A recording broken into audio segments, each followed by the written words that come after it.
Hello and welcome to Every Horror Movie on Netflix, the show where we watch, review, and discuss every horror movie on Netflix. I am Chris and I'm here with Patrick. Hello. And I'm here with Steven. Yo. And we have assembled again this week to discuss the Japanese Netflix original Zom 100, Bucket List of the Dead. But before we get into that, we like to do a little catch up and talk about what we've been viewing or reading or gaming outside of the podcast that is horror related. So anything you have to, would anyone like to report on what sort of spooky things they've been consuming lately and maybe make some recommendations for our listeners? Me, I want to go first. Oh, okay, Steven. You may speak. I've got a bunch of stuff this time, and I always say I'll go through it really quick, and I never do, but I really am going to try. I saw Night Swim, and holy shit, it is bad. It's one of the. It's like Amon Screw It bad. Like, I can't believe this thing got made in the shape that it was in. So, if you don't, I was going to say sometimes bad is good. A lot of times bad is good. But sometimes bad is bad. Learn that from Huey Lewis and the news. Jesus. So yeah, this is the haunted swimming pool movie, the latest from Blumhouse. And like my biggest problem with this, I'll say one nice thing, okay? It is shot really beautifully, and like the stuff in the pool looks really cool, for the most part. Until the CGI monsters show up, and I won't explain what those are like or what they look like. But yeah, this is tentacles? There's no tentacles in this movie. Okay, so how to even talk about this thing? It's a haunted swimming pool movie, which sounds like I want to giggle just saying that. The problem is, so this is Blumhouse. They made Mithrigan last year, which I thought did a pretty okay job of blending a ridiculous concept with a healthy amount of camp. This movie doesn't seem to know whether or not it's funny.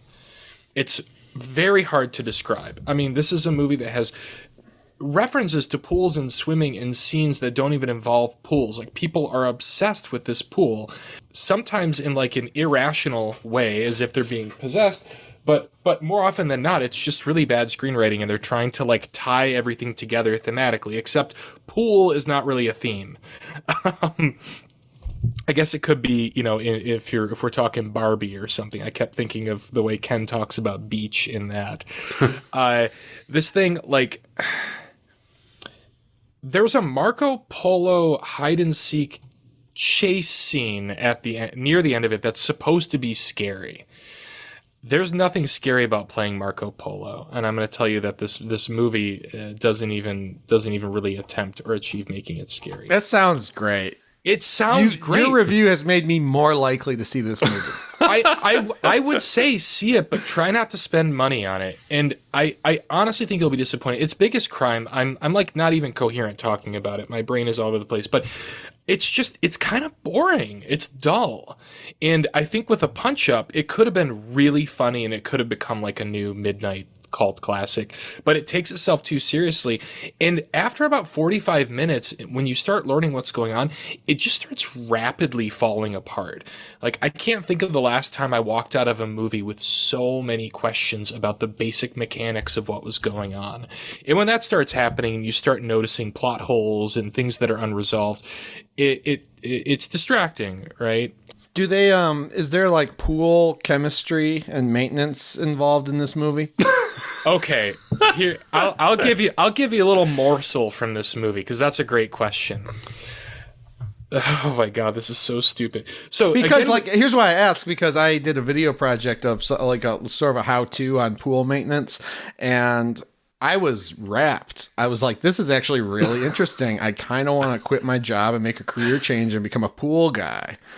And the little like chemical samples they do, I can see like a scene like The Thing where they're like mixing the chemicals and seeing what color they change in the test tube, and then there's a ghost's face on the glass.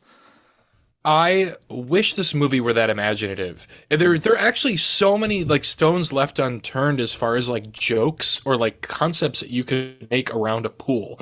Like, there's nothing about waiting 30 minutes after you eat to get in the pool. That would have been hilarious. If somebody gets pushed in too early and then they drown because they didn't wait 30 minutes. That would have been funny. I don't know. It wasn't funny when you said it. Yeah, well, it was funnier than most of what happens in this movie. But okay, so here's a good example of like why this movie is confusing to watch, because you can't tell if it's a comedy or not, or if it's camp or not. One, you've got Wyatt Russell, who's a great comedic actor in the lead, and he's impossible to take seriously in this with that lovable dopey face of his. There's a scene you said in what? What? Oh, what is he a comedic actor in? I just know him from Lodge 49. Oh, okay. I don't even know what that is. He delivers some lines that are like, is this comedy or not? I can't tell, because he's trying his best to be serious, but he's incapable of it. Then a pool maintenance tech shows up when they get this house, and he's played by Ben Sinclair from the show High Maintenance, one of my favorite comedy shows ever. I think, oh my God, there's a comedian, a funny guy in this. No, it should have been Henry Thomas. It should have been Henry Thomas. So he explains that the pool is, oh my God, the pool is well fed. The water comes from a well, but also it's well fed. Get it? Because people die in the pool. Except the joke doesn't land to the point that I don't even know if it was supposed to be a joke or if it's just an accident that they had to make sense that the water was coming from elsewhere, so it's well fed, and they didn't realize that there's an opportunity for a pun there. It's a fucking disaster. Cue it.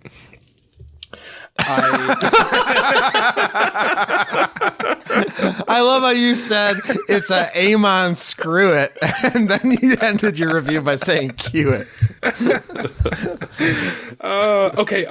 By the time this comes out, there's only one episode of The Curse left. This is the Nathan Fielder, Emma Stone, Benny Safdie show that is 9 episodes in, and I still can't tell if it's horror, but every episode, including the penultimate episode, ends with something that is at least emotionally disturbing, and I think this episode takes the cake. I can't wait to find out where this lands. I feel like somebody's got to die in this show. I'm expecting a death or two in the last episode. And then, I saw Saltburn. That's horror adjacent, and I really quite liked it. I had a great time with it. I think there's about 15 minutes toward the end that perhaps could have been cut out, and it would have been a better movie and still made enough sense to work. But lots of good gross out gags in that one. If you want to see somebody fuck a grave, there's your movie.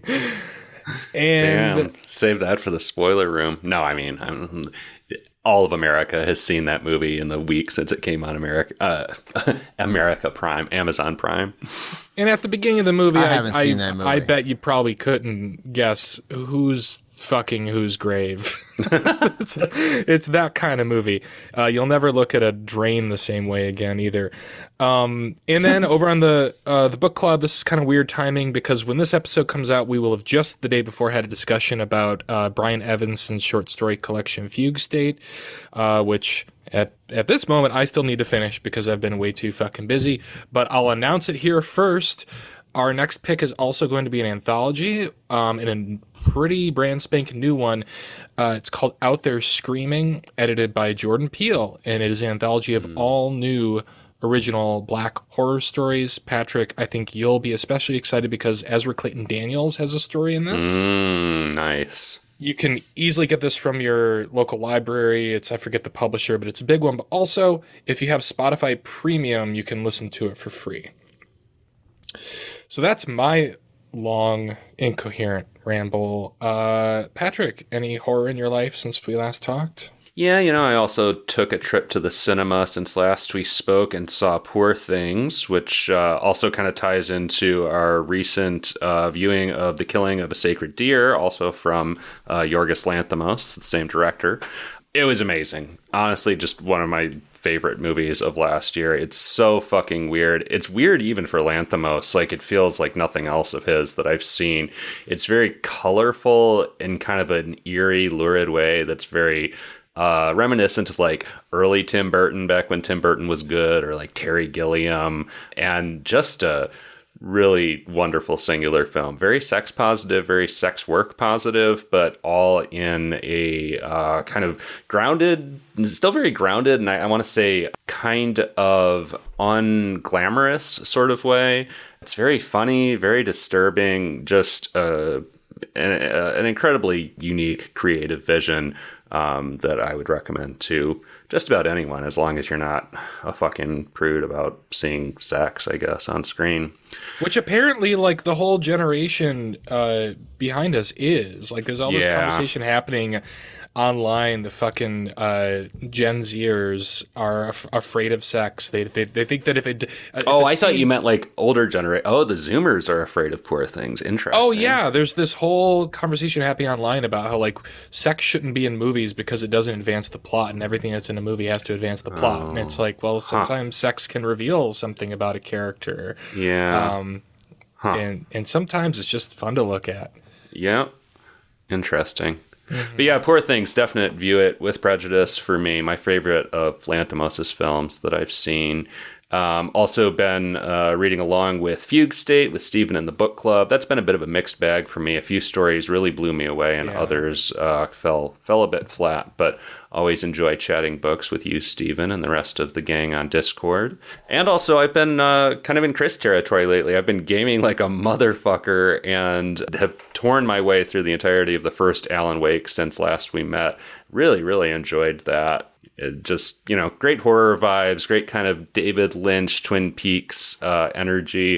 And I appreciated sort of the appropriately frustrating gameplay, because you're just a normal dude with a fucking gun and a flashlight, and you are as limited as you would be in real life if you were a normal dude with a gun and a flashlight trying to face down shadow people.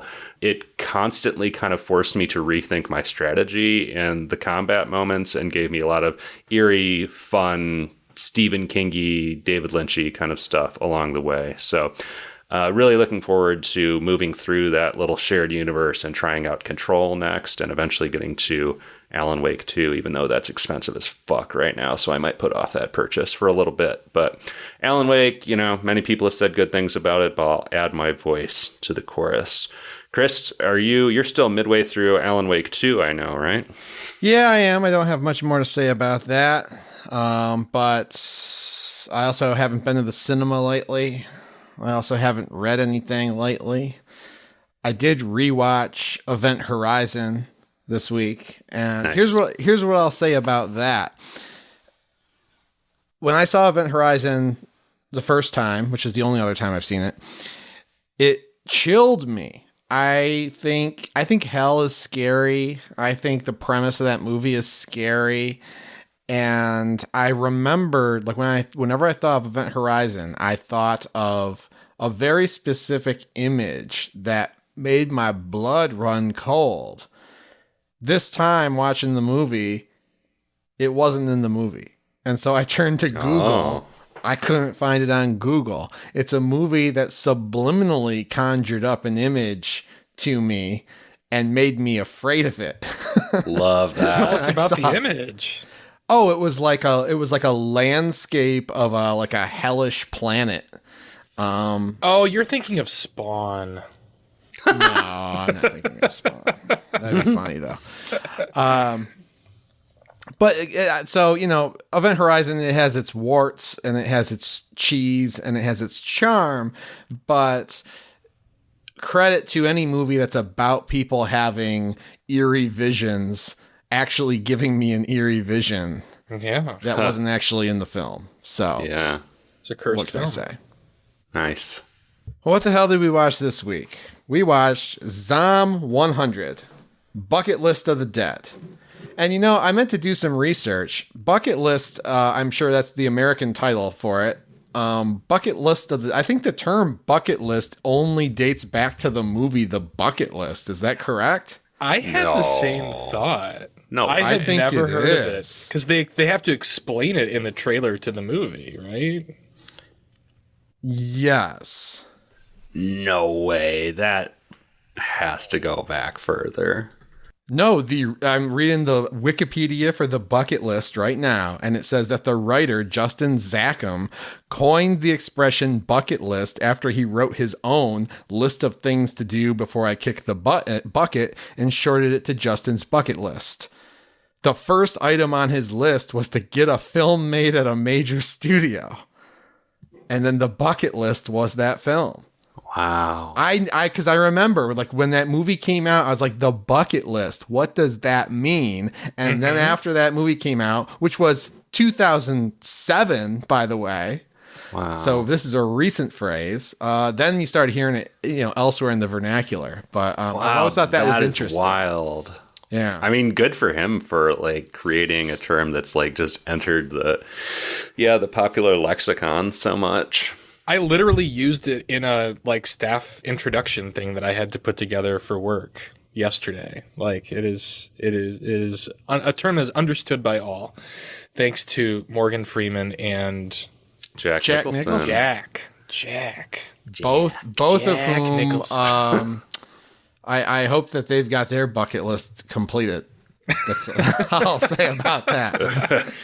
Well, if it's worry to see about every Knicks game front row, then Jack every Nicholson day has completed his list. Yeah, every day I think we're getting closer to Jack Nicholson leaving. Well, yeah. I mean, every day since he was born, we have been. Also, I'm sorry, I said that weird because I was distracted by Steven saying he goes to Knicks games. Doesn't he? No, he goes Isn't to that his like thing? the Knicks are in New York. He goes to I think his team is the Lakers. Oh, you're right. It's the Lakers. I know nothing about sports. Unless he's but a I knew Clippers fan, but I think he's a Lakers he's not fan. a I just went to an NBA game this week. Did you know that? No. Yeah. First time I've ever been to an NBA game. Had a great time. Love the NBA. I love basketball. I love the NBA more than I like horror movies on Netflix. Holy shit. Can we talk about the movie we're here to talk about? All right. Well, we're beating around the bush. Zom 100, based again on the popular manga that I feel like we've done a couple of these now. They take a manga series that spans 10 years or something. Then they condense it to an anime that spans like 2 years, and then they make a live action film that condenses it even further. And then we say we're gonna watch that live action film. So 3 years. No, wait, 5 years for the manga. Okay. And just a few months. Actually, the anime is very new. Just came out last year. That's weird, actually. The film came out just a month after the anime series did. That's unusual.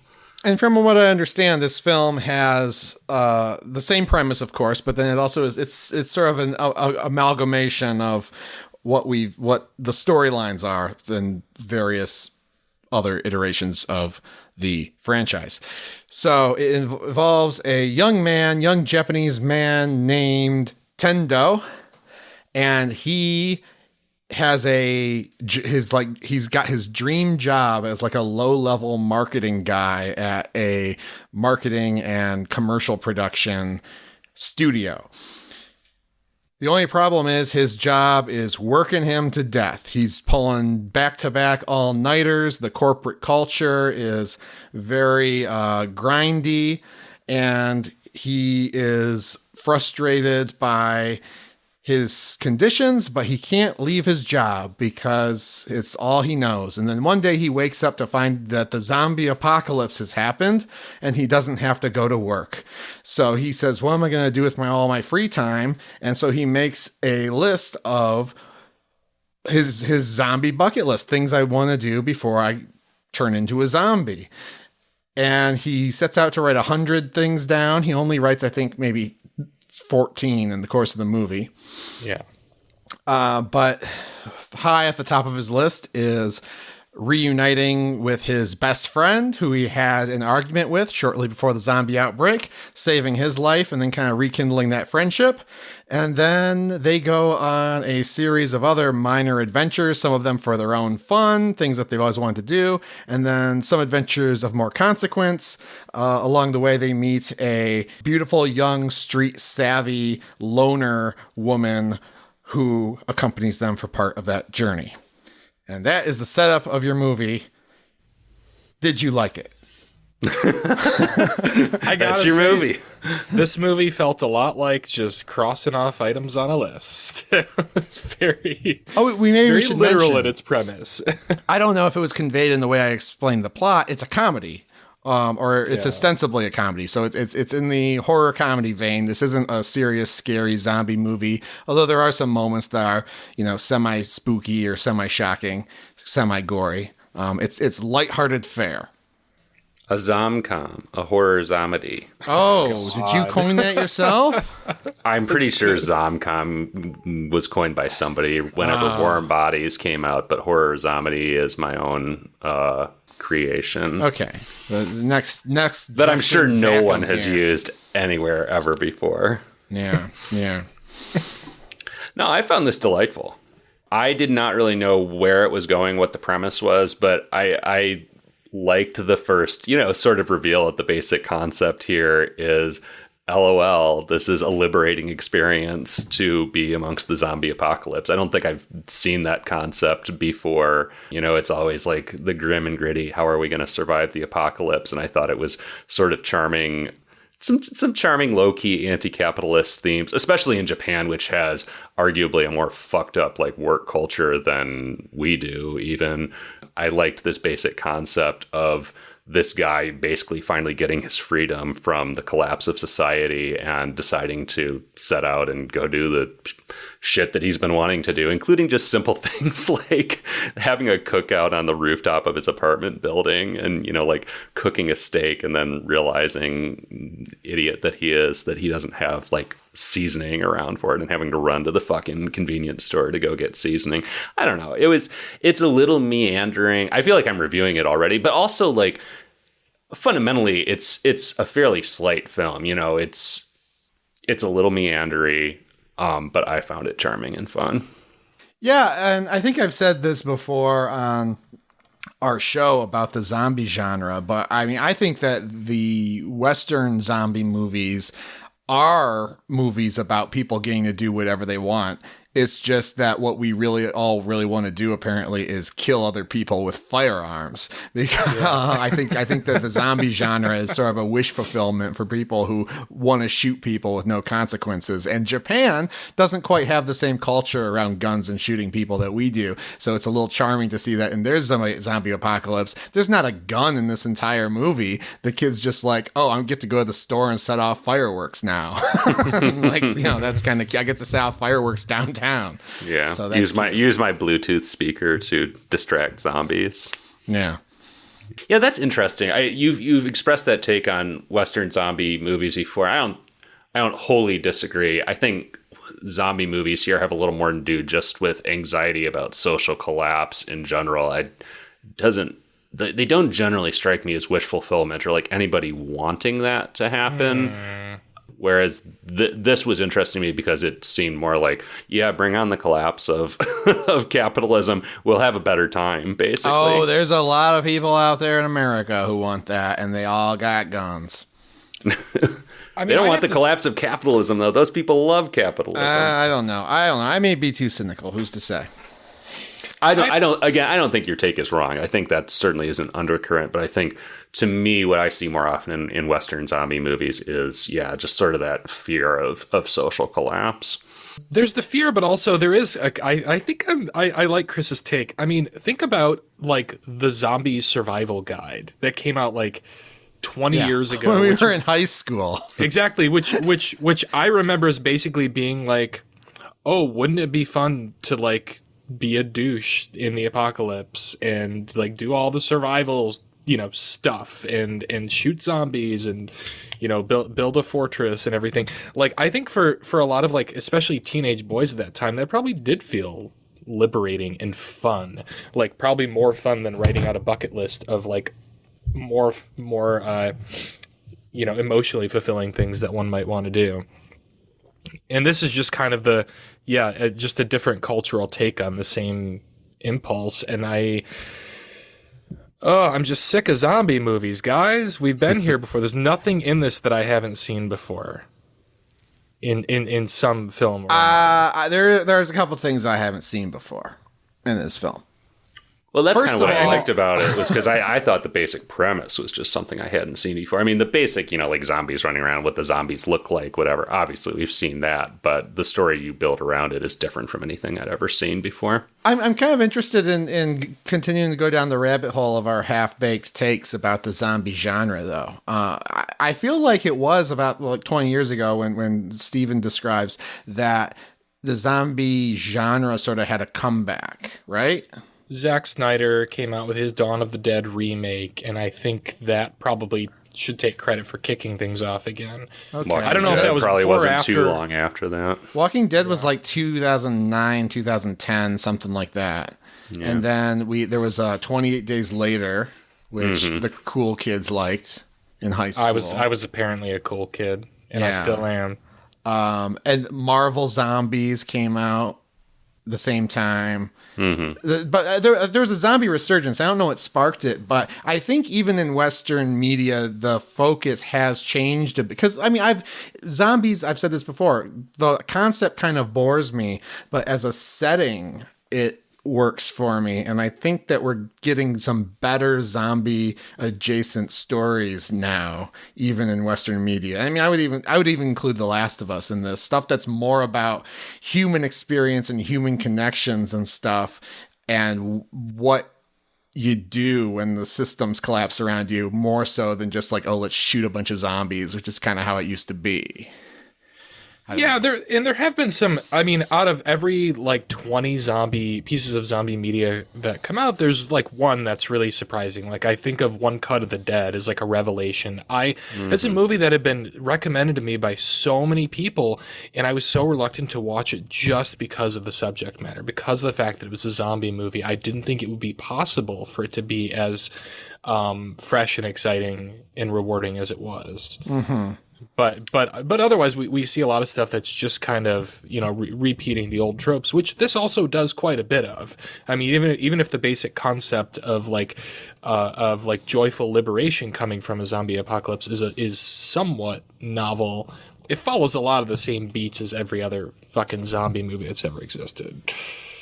True, but for me, that the thing that makes this movie enjoyable to an extent is that it has a lot of heart, and I mean it's a bit corny, but seeing a zombie film where it's just two dudes rekindling their friendship over a fancy meal in a vacant hotel restaurant is a nice scene. And I think the execution of this movie is pretty bad all over the place, but I did like the friendship between the two and eventually three characters that kind of drives the movie. And I thought that whenever the movie was about that friendship, it was good. And whenever the movie was not about that friendship, my eyes glazed over and I almost went to sleep a couple times.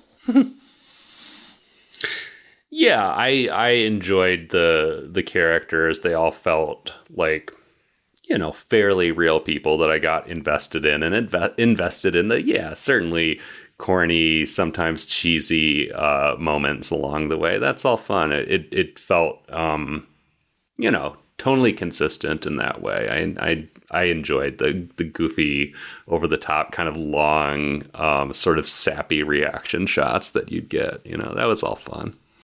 I mean, I didn't enjoy them. I thought it was a little silly, but yeah, sure.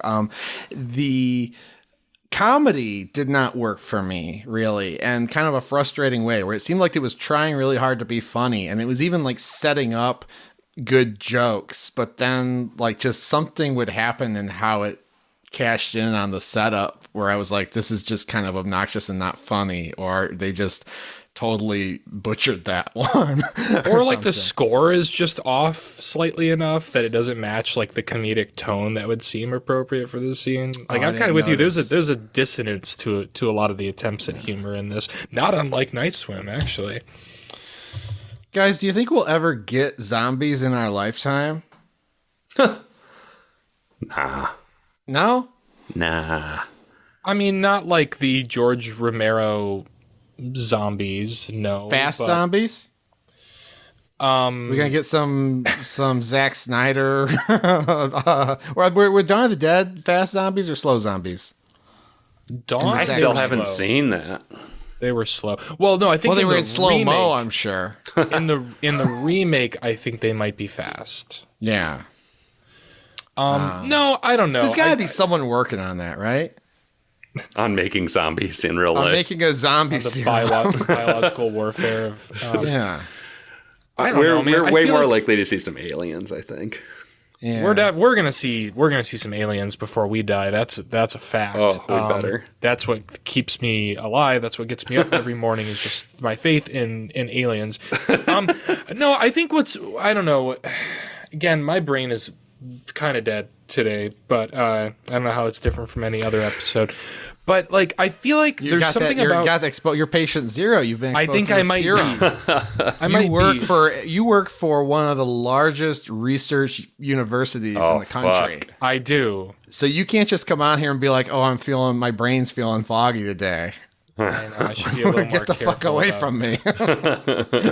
No, I don't know. I feel like with each passing year, like people are just getting dumber and dumber on the whole, and like more.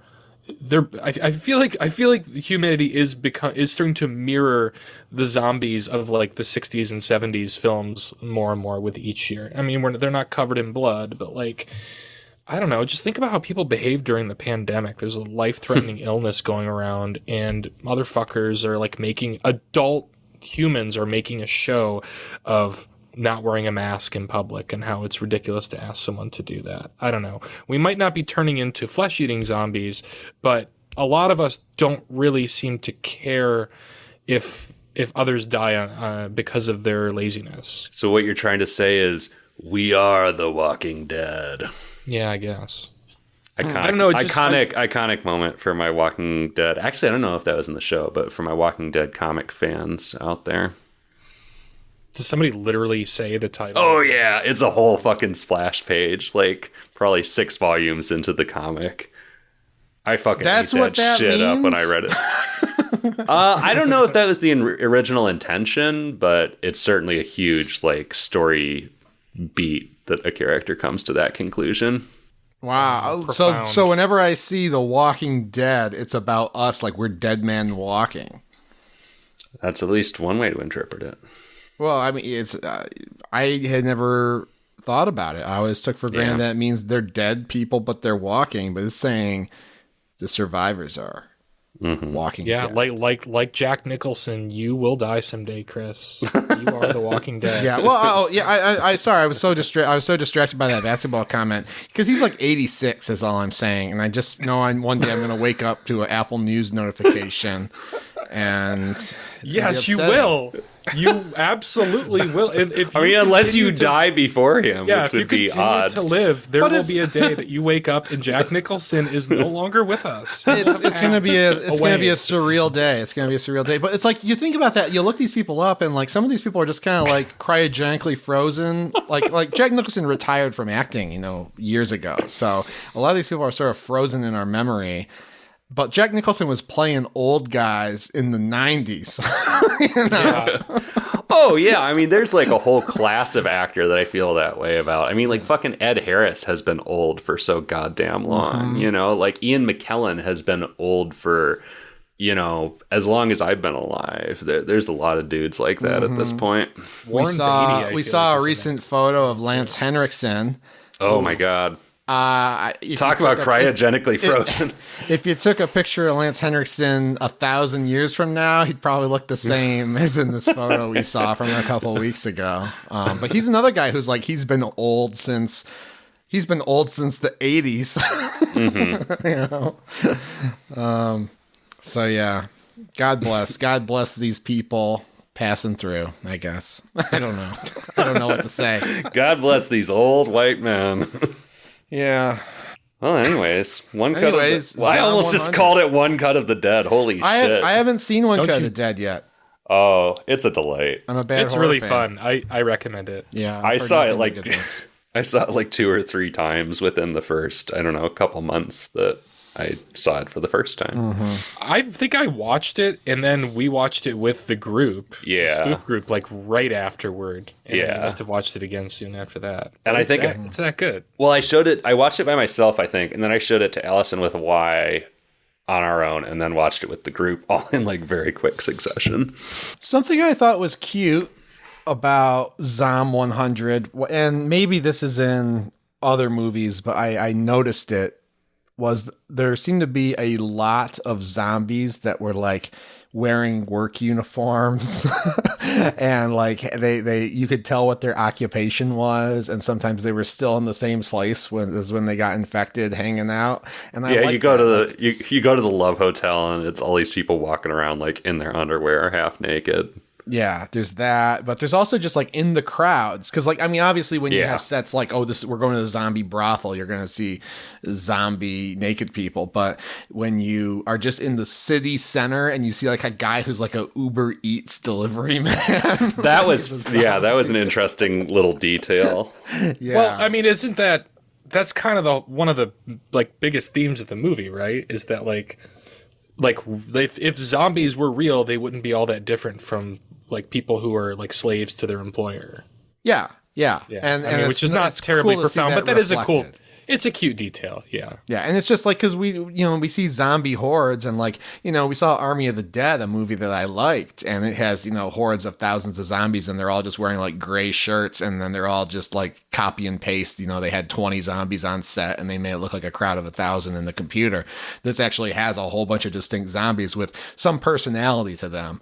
And I thought that was cute. A nice little touch. If I have to watch a zombie movie, I like to have a little thing to connect with the individual zombies with. Mm-hmm.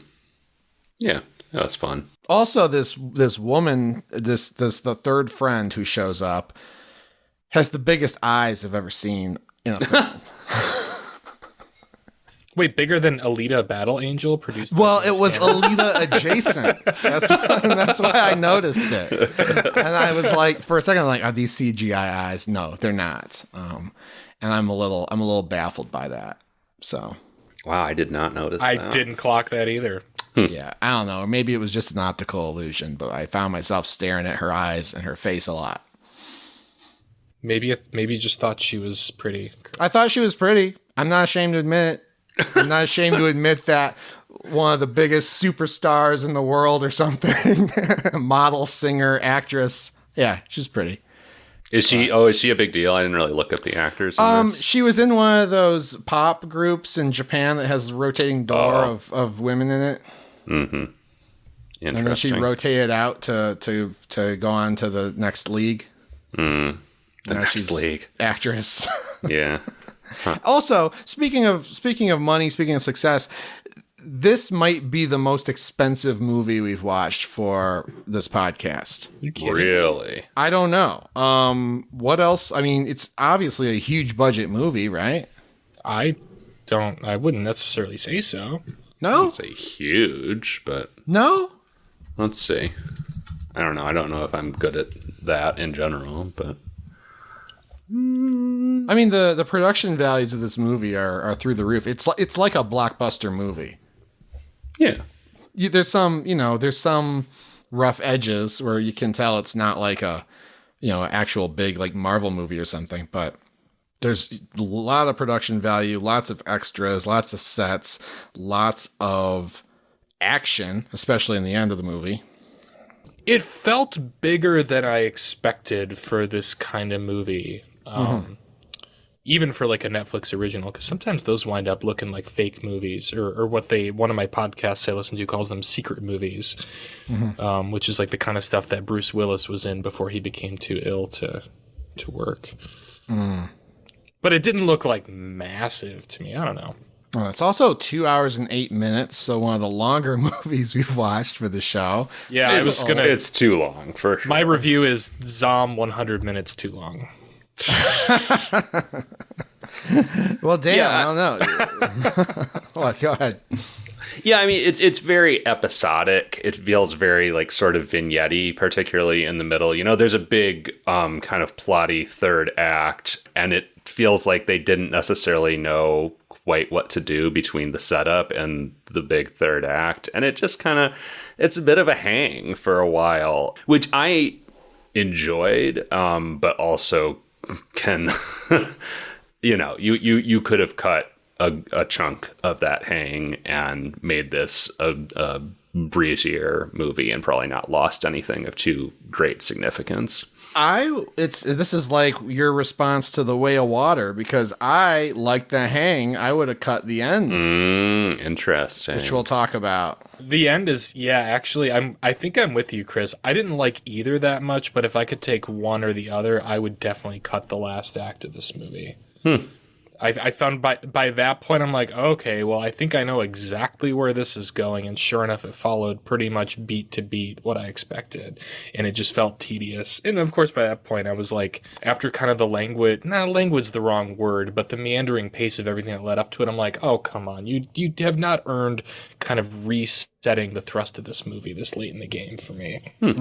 That's interesting. There were a few twists there that definitely surprised and almost, I would say, delighted me. But I think that's probably spoiler room material. Yeah, for sure. Spoiler aquarium territory.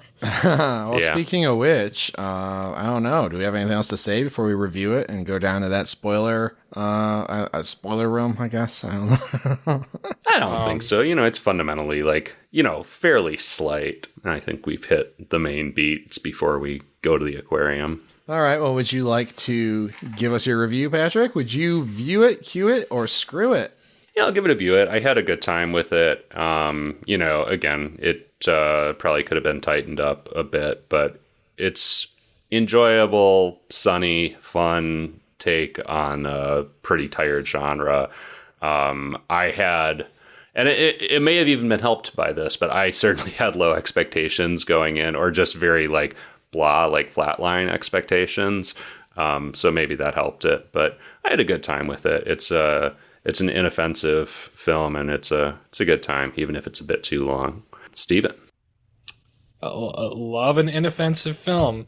No, it's funny because that's exactly the word I was going to use. I don't want to give this a screw it because I think its heart is definitely in the right place, even though I found it cheesy. I found the characters, most of the central cast, quite annoying.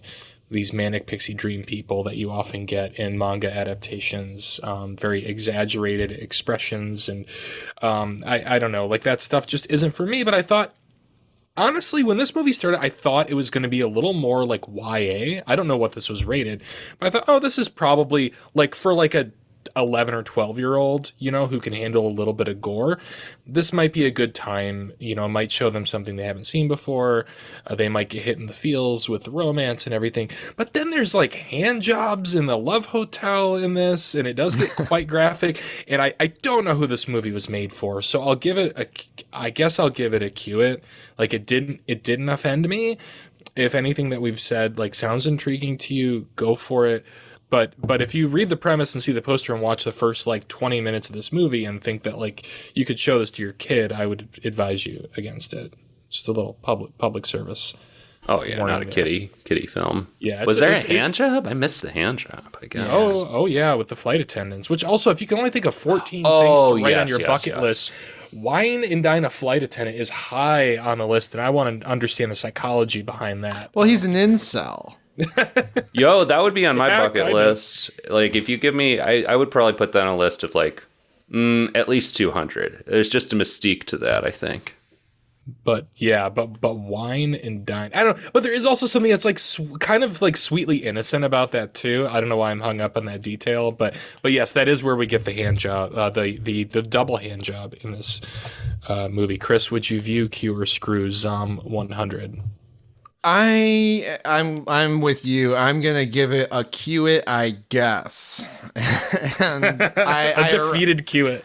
I arrive at that because I wasn't mad about watching it. It didn't really bother me. I didn't find the viewing experience unpleasant. I found the viewing experience more or less pleasant, but I almost don't want to say screw it, because if you put this in your queue, the way I use my queue, like, I don't have time to watch a movie like this when I got other shit like One Cut of the Dead still in my queue.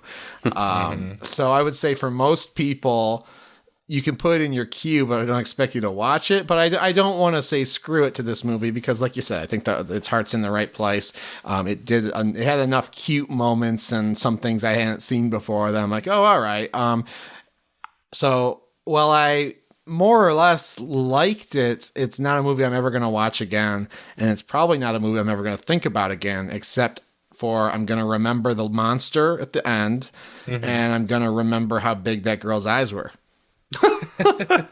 Would it be fair to say, because we do philosophize about the rating system that we have, would it be fair to say that it's a cue for people who like zombie movies and who gravitate toward the genre? That's kind of where my head was at when I was thinking of how to rate it. Yeah, for sure, but I can't really get into the head of that kind of person because if you're a zombie, who would want to? But if you like zombies enough, this is probably a view it because it's different probably than a lot of shit you've seen, and But I don't know. I think there's enough zombie action and zombie set pieces too that a zombie fan would think it was fun. And also, Chris, like I said, no guns or anything, so that's fresh. yeah. Chris, I feel like time may tell on what you said about that you think you'll never think about this again, because earlier today we were talking about a friend who's having some work troubles, and you said they need to watch Zom 100, and I feel like that's going to become a meme because it was a good joke. It's possible, yeah. The theme of this movie is don't take any shit from your boss. Yeah, because and they say this explicitly. Like, what's the line, Patrick? I don't know. They're because you said What it to line? me at that time. You were right, yeah. What does he say? It's something like if I can't do the things I want, I might as well be torn apart by zombies or something like that. Yeah, basically. Yeah. So it's like if you're gonna have a terrible job and a boss that doesn't respect you, you might as well be eaten by a zombie. Yeah, and they say that. They say something like that verbatim. In this movie. I'm living the Zom 100 lifestyle from here on out. Yeah, it's like Billy Joel says, don't take any shit from anybody. Hell yeah. All right, well, we're about to go down the spoiler aquarium and submerge ourselves in all the details of the ending of this movie. But before we do that, let me remind you that we are on social media. We are on Instagram, Facebook, and the site formerly known as Twitter under the handle AmonCast, EHMON Cast. So if you want to reach out to us between episodes, you can do that there, but we'd prefer you to join our Discord community, which there's a link to that in the show notes. It's a little online community where people who listen to the show gather and discuss films and games, and they go to Steven's book club and they keep in touch, and we like hearing from y'all there and kind of discussing the movies with you in between episodes. You can also go to our broken website, everyhorrormovieonnetflix.com, and see if it's working. Maybe not. We have a link to a merch store there where we have t-shirts and things of that nature if you're so inclined. So, without any further ado, we're going to take a quick break for a few seconds, and then when we come back, we're going to spoil everything about Zom 100 Bucket List of the Dead. Stick around.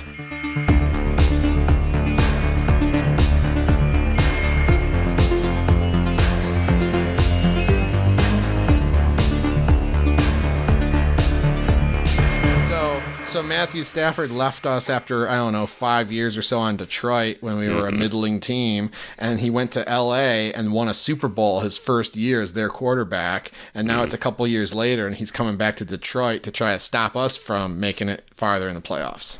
That motherfucker. Anyway, let's talk about Zom 100. I was going to say, it seems like we'd rather talk about anything but. We have an assignment to finish. All right. It's a football movie, though. This is germane. It's true, yeah. Should Welcome. keep it all in.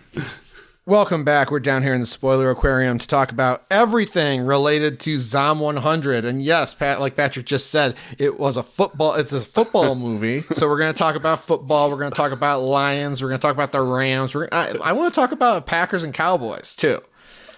We should have put some money on the outcome of Zom 100. Like, we should have stopped it at like the 1 hour 15-minute mark and placed some fucking bets. I would have lost my money because I was sure that one of these three lead characters was going to be zombified by the end of this movie. Oh. Really? I see when I said this movie's heart was in its right place, that's kind of what I meant. I knew they were all getting through, but I thought the sinister boss was going to eat it. I thought for sure they'd at least. I would have put the odds on the sinister boss eating it at minus 900.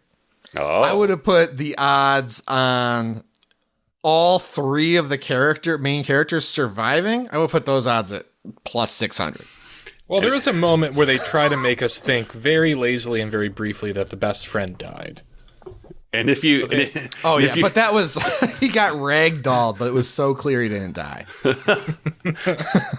And if you go to DraftKings and put in the promo code AMON, you'll get $25 free credit on your first bet. I don't know if we can say that. I don't know if we can fuck around with that. That's probably a gaming board violation. Anyway. I mean, we fucked around with hymns before. Yeah, but that's less small regulated. Potatoes. That's pharma. Small potatoes, big penis. Pharma is less regulated than gambling. Anyway. Oh my god. But yeah, the reason we say it's a football movie is because that's sort of the subplot going on with our hero Tendo and his best friend. And you may be wondering, how do I remember the lead character's name in this movie? Well, that's because I can never remember the lead. It's also not his first name, but I think his name is Japanese. Akira. I couldn't remember. I thought that Japanese convention was like reversed from how our names were. His name in Japanese would be Tendo Akira, which we would say Akira Tendo. So Tendo is his last name. He does get called by both in the movie. He's called Tendo a lot, and the reason I remembered it is because of Nintendo.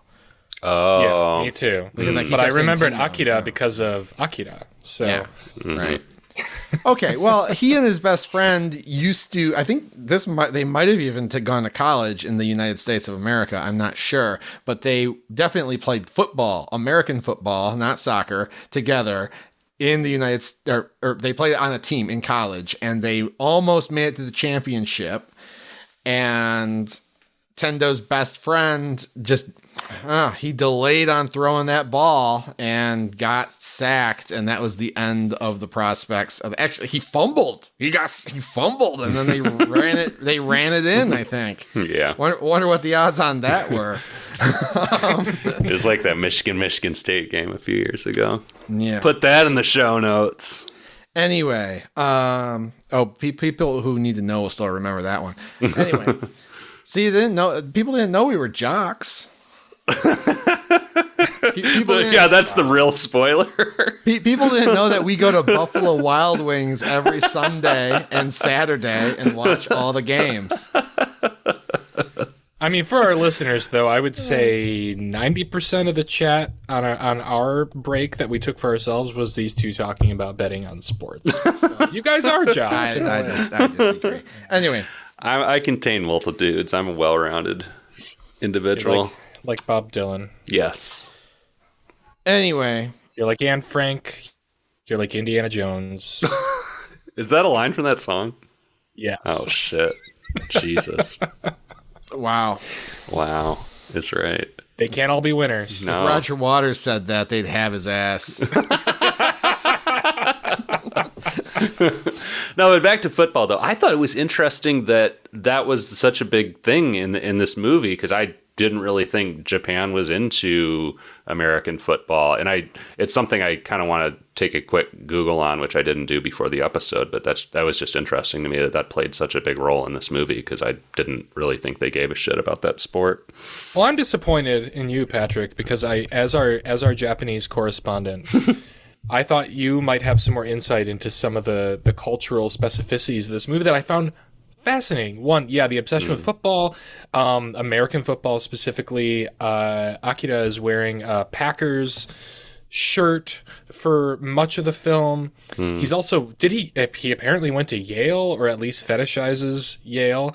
One of the first things on his bucket list is to like travel in an RV, and he finds a Winnebago at one point. I'm like, is his bucket list just like, does he just want to be American? Is that his ultimate goal in life? I found it so interesting, sort of the fetishization of American culture, which, you know, I mean, even going back to like early Simpsons was kind of like an inappropriate sort of racist joke about Japanese culture. But I just like wonder how much truth there is to that.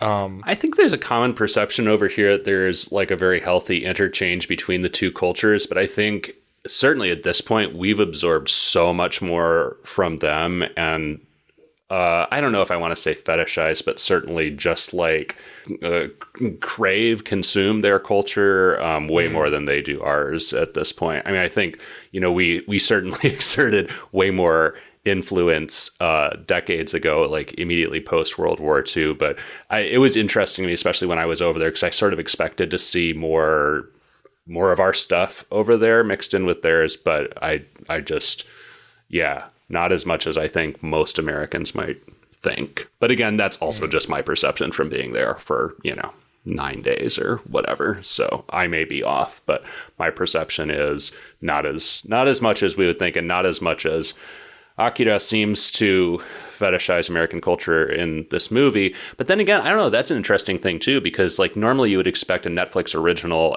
anime adaptation. I don't know, I think of like fucking Death Note or One Piece, where it's an anime adaptation, but it's in English and not necessarily starring Japanese actors. But this is, you know, filmed in Japan, filmed in Japanese. I forget if the writer-director appeared to be Japanese, but this feels very much like a Japanese film. So I don't know. It is. From what I'm understanding based on the Wikipedia for Zom 100, like all of it, all the Zom 100, when it gets to the movie, it says it's licensed by Netflix. So I don't know if they paid for this. I mean, I don't know if they like actually produced it or not. It didn't seem like it to me. You're right. That is an important distinction that makes it differ from some of their other manga adaptations. Yeah. Actually, I'll give it a point for that, just for sticking to, you know, the actual culture that the source material hails from. Yeah, well, and I think there's a lot of like adaptations that are not, I mean, live action, in addition to the many anime adaptations over there. I think there are a lot of live action movies like this that don't even get over here. So I think this is just, you know, fairly, you know, par for the course for their pop culture, and then Netflix decided to pick this particular one up. It appears the creative team all has Japanese names, so I think it's very much a Japanese film. It's weird how little information there is about this movie online, though. I know. I could find almost nothing. I was looking into that because when I saw the production values of this movie, I was like, this looks like a movie that would have been released theatrically in Japan and probably been semi big deal, because I don't know, it looks like fucking Blue Beetle or whatever the hell we get over here. And it is right on that level, right? Like mid budget blockbuster. And then I looked it up, and I couldn't find anything about it other than it was released onto Netflix or distributed by Netflix. So who knows? We are dumb. This is not a show you come on to learn about movies, foreign film, the international film marketplace. We just learn where to place your bets. We just look at Wikipedia and tell you what it says. That's why I always say Wikipedia. Like, I'm never going to pretend that I've done deep research. We cannot pretend. Oh, okay. Interesting fact about this movie, and I'm reading something from the first paragraph of Wikipedia. All our listeners have already read. Yeah, that's incorrect. It's Wikipedia vandalism. I do have another cultural question for Patrick, though, who will speak for all of Japanese culture from here on out on the podcast. Is Don Quixote an actual drugstore chain? It is. Okay. I went to one. It fucking rules. It looks pretty cool.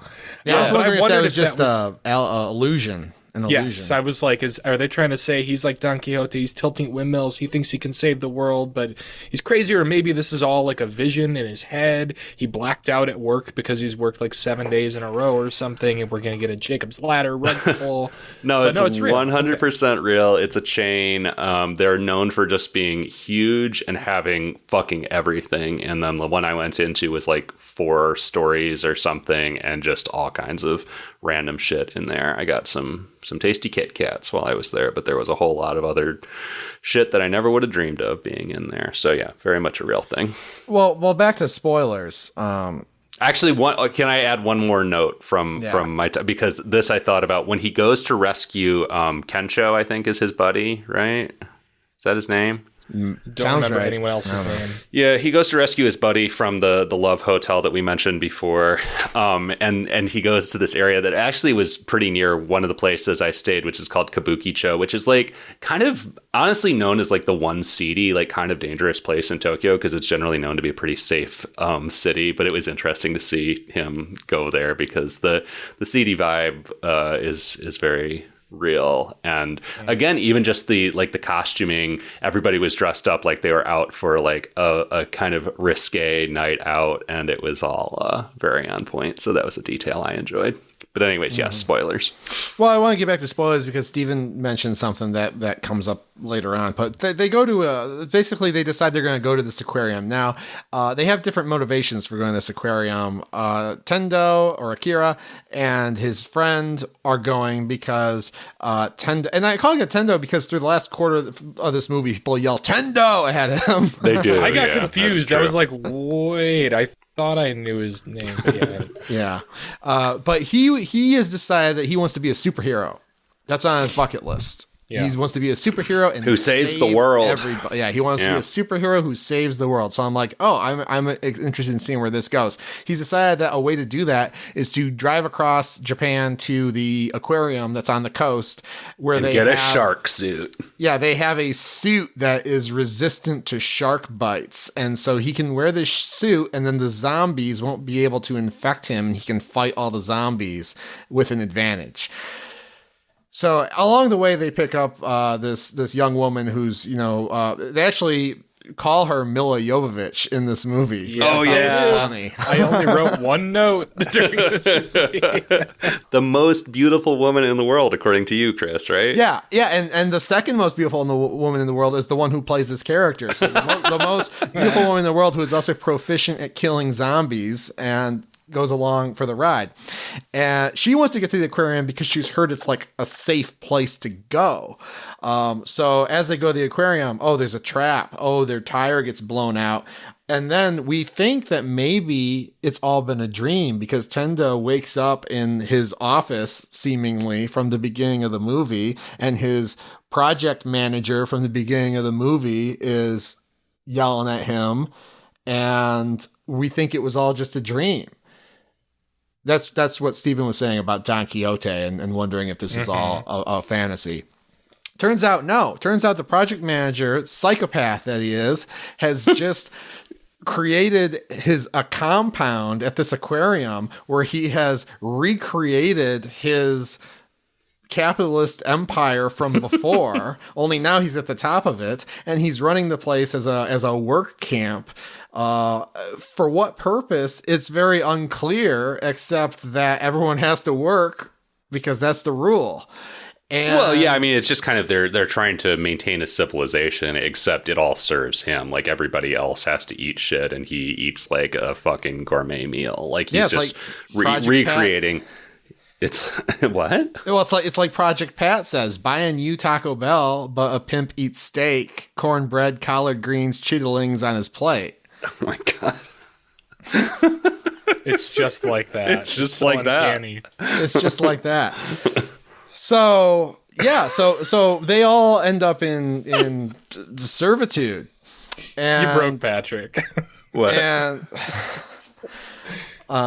so they all end up in servitude, and then we have two things going on. Basically, a drama about whether Tendo is going to learn that there's more to life than the workplace, because he kind of very quickly falls back in line of just I'm a working boy now, and then also crazy action scenes because zombies infect the compound.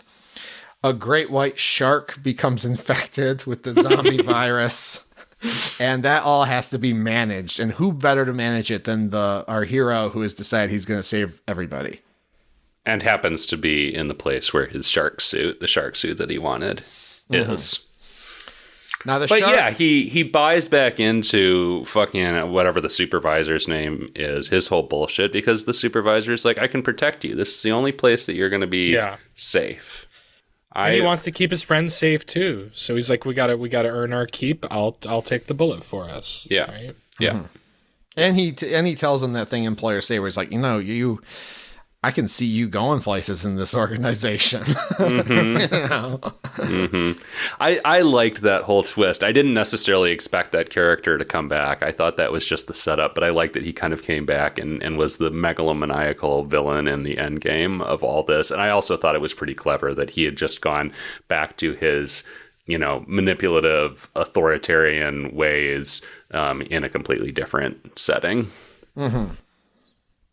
It's interesting because it kind of like what Chris was saying earlier. I felt like that was really where I was like, oh, maybe this is all a dream.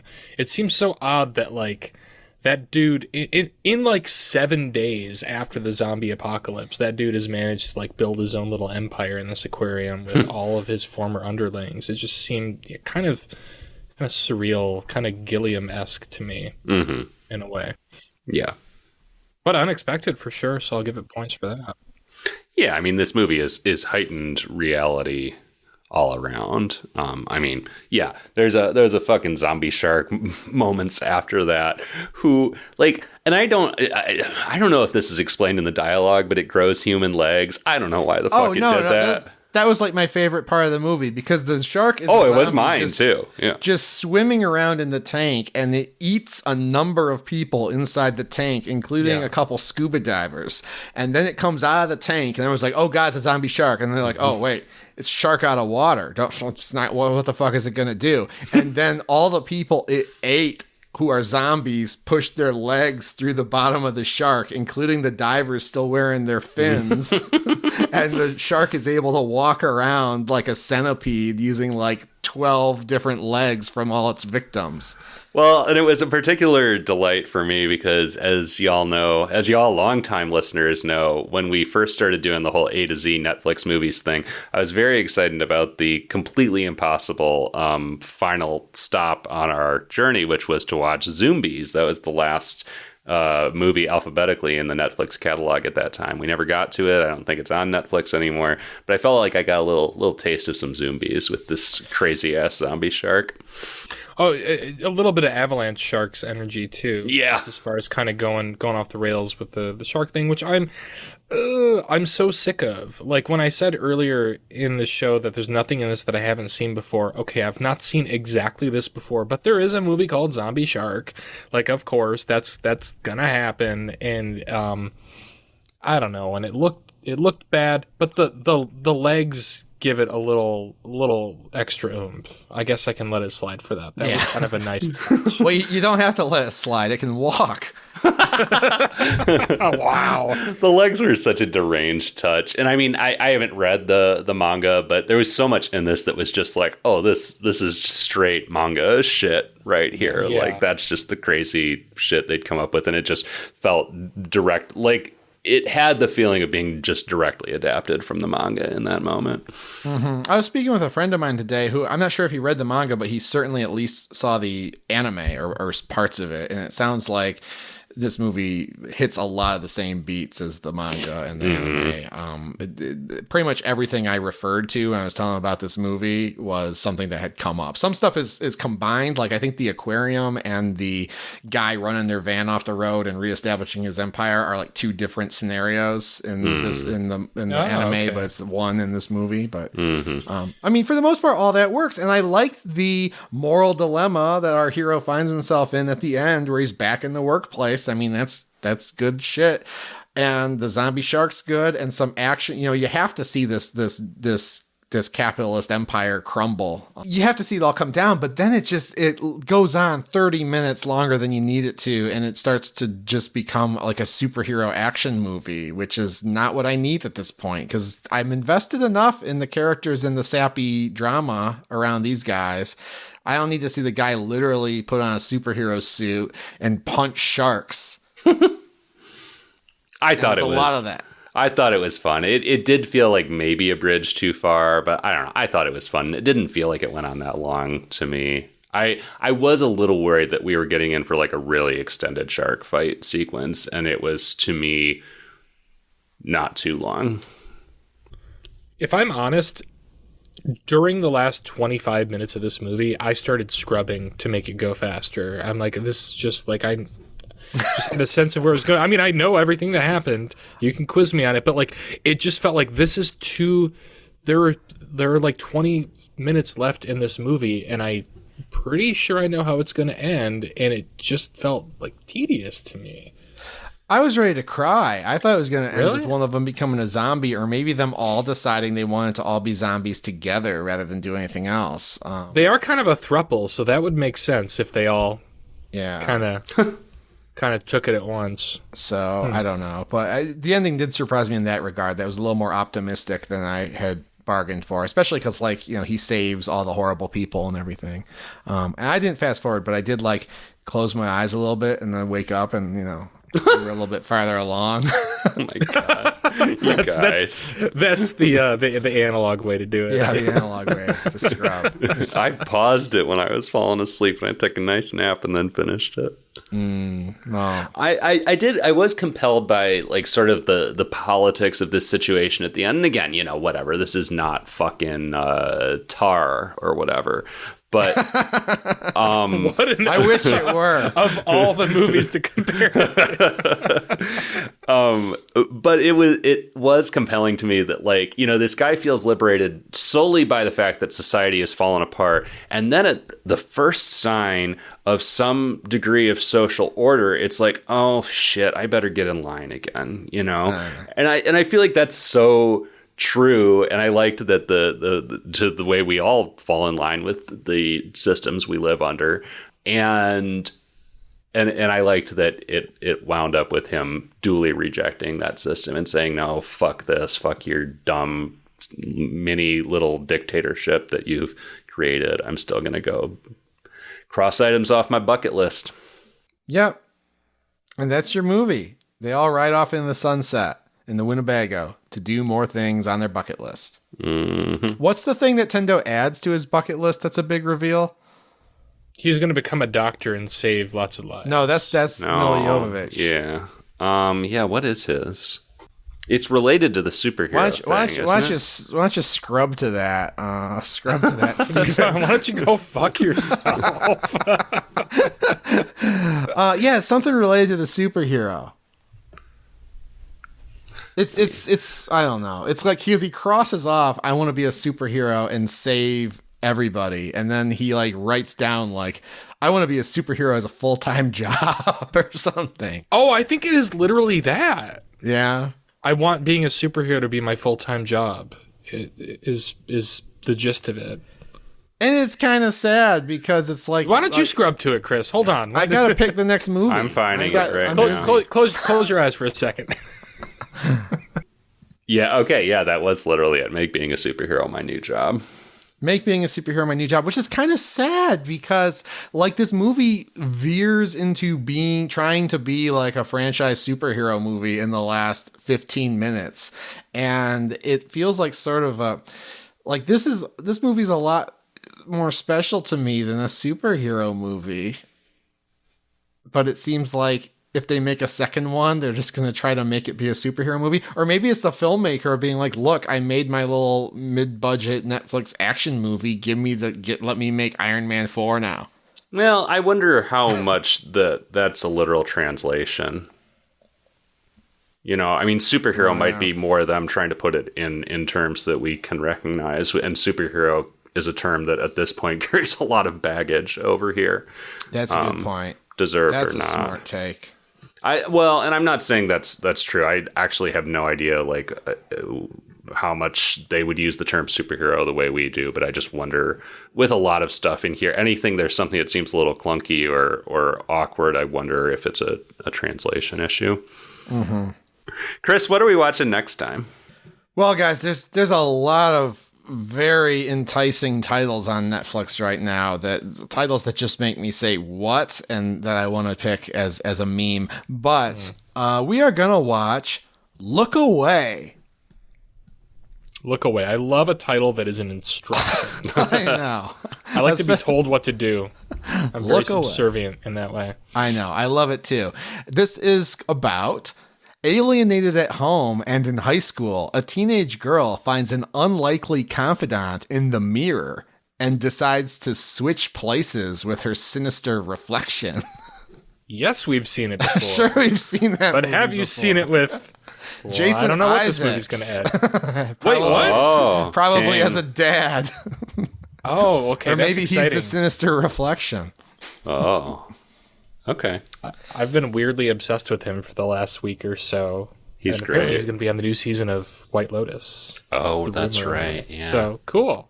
All right, well, that'll be in 2 weeks. We'll be watching Look Away. Until then, like I said, check us out on social media at AmonCast or join the conversation on Discord. Until the next time, for every horror movie on Netflix, I'm Chris. I'm Patrick. I'm Steven. See you later.